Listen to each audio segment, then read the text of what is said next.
أعوذ بالله من الشيطان الرجيم. يقول أئنك لمن المصدقين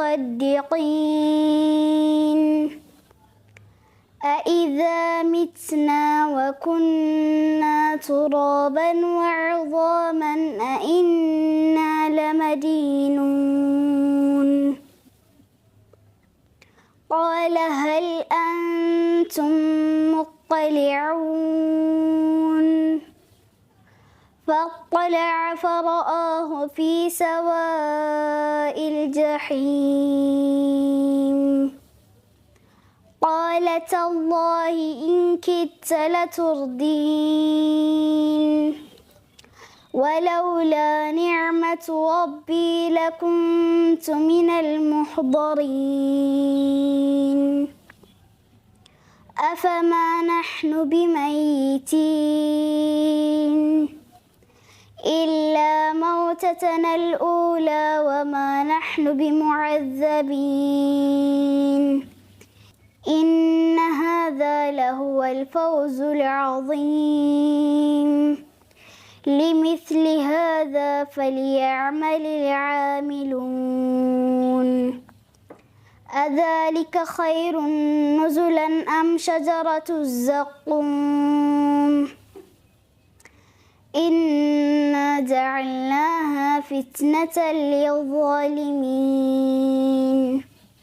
إنها شجرة تخرج في أصل الجحيم طلعها كأنه رؤوس الشياطين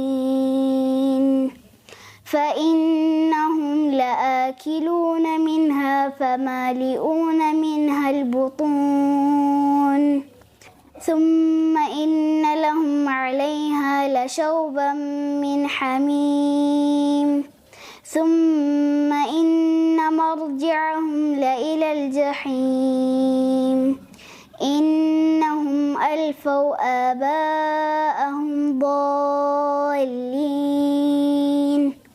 فهم على آثارهم يهرعون. ولقد ضل قبلهم أكثر الأولين